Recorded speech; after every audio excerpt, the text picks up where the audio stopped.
तुझे भरोसा नहीं ना, तो फिर जा अपने कमरे में जाकर देख।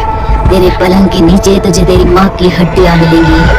प्रभात दौड़कर अपने कमरे में जाता है और अपने पलंग के नीचे देखता है। वहाँ पर सचमुच एक कंकाल पड़ा हुआ था और उसके शरीर पर जो कपड़े थे वो प्रभात की माँ के थे। क्या बात है, आज तो आप सुबह से ही बहुत बिजी हैं।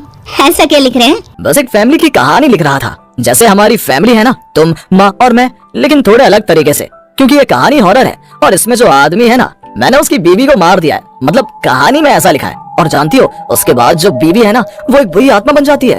क्या बेटा, इस तरह की डरावनी कहानियाँ क्यों लगता है? तो जानता है ना, हम जो सोचते हैं, जो लिखते हैं, हमारा दिमाग पूरा दिन वैसा ही होता रहता है। माँ, परेशान होने वाली क्या बात है? राइटर हूँ मैं, मेरा तो काम है कहानियाँ लिखना। और वैसे भी ये सिर्फ एक कहानी है माँ, कोई सच नहीं है। उसके बाद कुछ दिन बीत जाते हैं। एक रात प्रभात को अपने ऑफिस से लौटने में देरी हो जाती है। रात के लगभग 12 बजे हुए थे। प्रभात जैसे ही अपने घर पहुँचता है, उसने देखा कि उसकी पत्नी दुर्गा डाइनिंग टेबल पर उसका इंतजार कर रही है। आ गए आप? कब से आपका इंतजार कर रही थी। देखिए ना, खाना भी ठंडा हो गया है। अरे दुर्गा, आज तुमने अपने इतने लंबे लंबे बालों को खोलकर क्यों रखा है? तुम तो हमेशा अपने बाल बांध कर रखती हो। वो क्या है ना प्रभात, जब इंसान अपनी जिंदगी से मुक्त हो जाता है ना, तो उसे दूसरे सारे बंधन खोल देने चाहिए।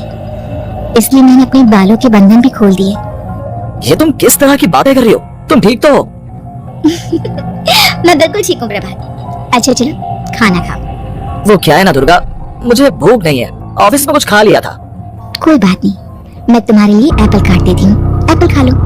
नहीं दुर्गा, मुझे नहीं खाना है, मेरा मन नहीं है यार।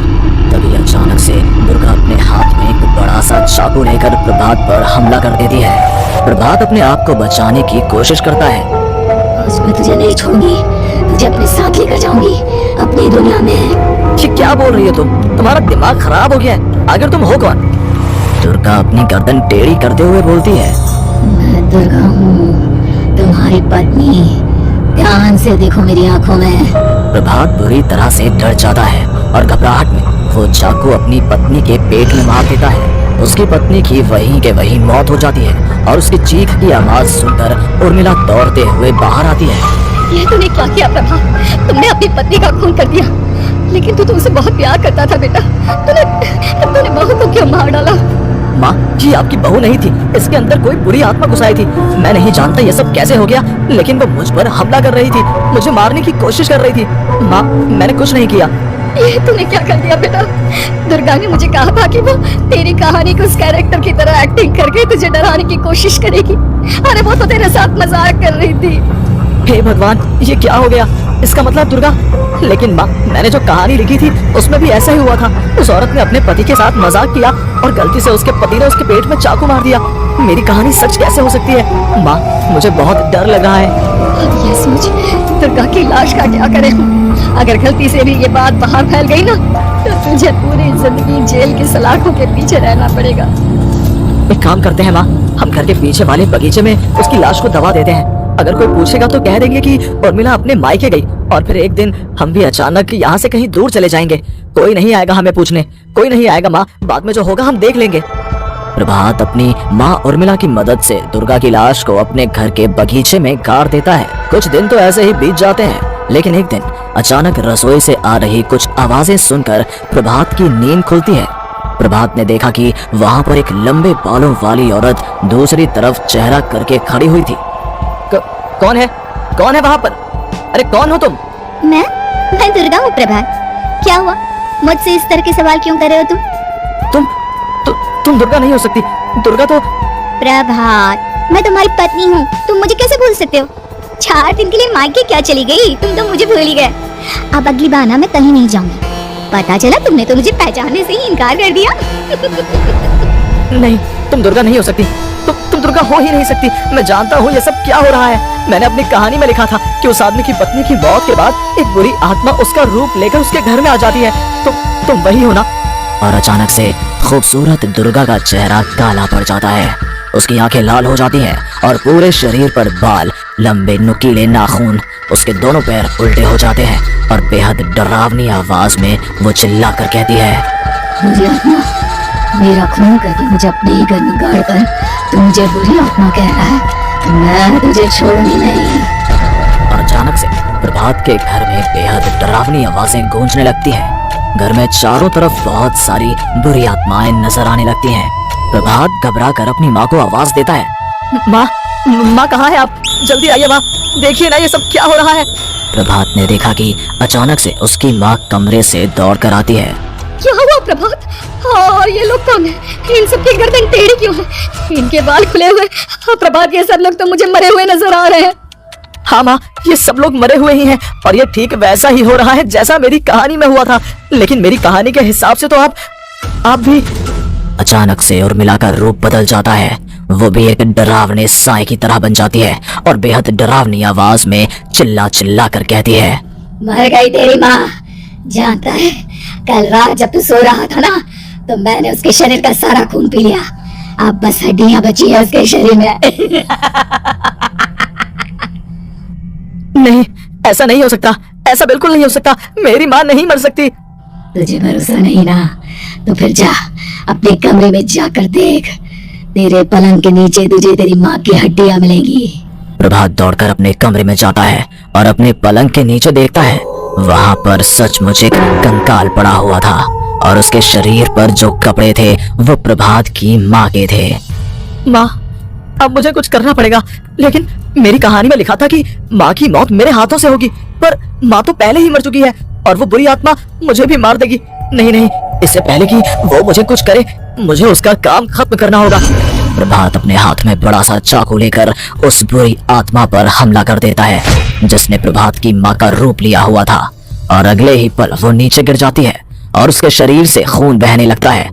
ऐसा नहीं हो सकता, एक बुरी आत्मा के शरीर में तो खून होता ही नहीं है। तो क्या सच में मैंने अपनी माँ को मार दिया? लेकिन अभी कुछ देर पहले तो फिर वो कंकाल किसका है? और ये कौन है? मैं पागल हो जाऊंगा। और अपनी माँ की लाश, इसका मैं क्या करूं? लोग पूछेंगे तो मैं क्या जवाब दूंगा? तभी वहाँ पर दुर्गा का रूप लेकर जो आत्मा थी उसने प्रभात से कहा, गाड़ दे अपनी माँ को ले जाकर उसी जगह जहाँ तूने मेरा खून करके मुझे गाड़ दिया था। जा, चला जा। घबराया हुआ प्रभात पागलों की तरह अपनी माँ की लाश को लेकर बगीचे में गाड़ देता है। प्रभात की हालत पागलों जैसी हो जाती है। वो अपने आप को अपने घर में बंद कर लेता है। कहानी के हिसाब से तो आगे ये हुआ था कि कहानी लिखने वाले ने उन बुरी आत्माओं से डरकर आत्महत्या कर ली थी। तो क्या मैं भी मर जाऊंगा? क्या मैं भी आत्महत्या कर लूंगा? एक काम करता हूँ, मैं अपनी कहानी का अंत बदल देता हूँ। हाँ, ये मैंने पहले क्यों नहीं सोचा। मैं लिख दूंगा कि कहानी को लिखने वाला आत्महत्या नहीं करता, बल्कि कहीं दूर जाकर नए सिरे से अपनी जिंदगी शुरू करता है। यही सोचकर प्रभात ने अपनी लिखी हुई कहानी को बाहर निकाला और उसे पढ़ना शुरू किया। यह देखकर वो हैरान रह गया कि कहानी का क्लाइमैक्स तो किसी ने पहले ही बदल दिया था। ये क्या? इसमें तो लिखा हुआ है कि आखिर में उस लेखक की पत्नी और माँ दोनों बगीचे में जिंदा दफन थे। बुरी आत्माओं ने उनको कैद करके रखा था और वो लेखक अपनी माँ और पत्नी दोनों को जिंदा बाहर निकाल लेता है। लेकिन ये सब लिख किसने दिया? प्रभात दौड़कर बगीचे में जाता है और वहाँ पर खुदाई करना शुरू कर देता है। प्रभात देखता है कि वहाँ पर लकड़ी के 2 बड़े संदूक हैं और उनके अंदर से आवाजें आ रही हैं। प्रभात बचा लो मुझे। अगर थोड़ी देर और होगी तो वो मुझे छोड़ेगी नहीं। बेटा देखो, मैं इस बक्से के अंदर बंद हूँ। प्लीज मुझे बाहर निकालो। वो बुरी आत्मा किसी भी वक्त मुझे मार डालेगी। प्रभात वो दोनों बक्से बाहर निकालता है और अपनी पत्नी और माँ दोनों को आजाद करवा लेता है। लेकिन तभी वहाँ पर अचानक से एक बेहद डरावनी और खौफनाक दिखने वाली औरत आ जाती है। तुझे क्या लग रहा था इतनी आसानी से अपनी पत्नी और माँ को बचा लेगा? बस 5 मिनट और उसके बाद अमावस का चांद आसमान में आने ही वाला है। लेकिन तूने इन दोनों को बाहर निकाल लिया, अब तुझे मरना होगा। नहीं, मैं जानता हूँ मैं नहीं मरूंगा और अब आगे क्या करना है ये भी मुझे पता है। प्रभात ये बहुत खतरनाक है, हमें मार डालेगी। प्रभात चलो यहाँ से। नहीं दुर्गा, अब मुझे अच्छी तरह से पता चल चुका है कि इस बुरी आत्मा से हम कैसे पीछा छुड़वा सकते हैं। और इतना कहकर प्रभात अपने हाथ में पकड़ी हुई सिंदूर की थैली उस बुरी आत्मा के ऊपर उछाल देता है। कुछ ही देर में वो जमीन पर गिरकर राख में बदल जाती है। ये सब क्या हो रहा था? बेटा ये सब तुम्हारी लिखी हुई इस कहानी की वजह से हुआ है ना?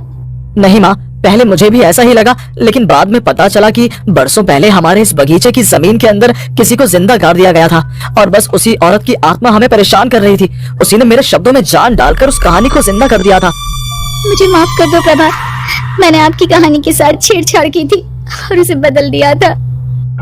माफी मांगने की जरूरत नहीं है दुर्गा। तुम्हारे उस बदलाव की वजह से ही आज हम सब जिंदा हैं, क्योंकि आखिर में कहानी में वो हुआ जो तुमने लिखा था।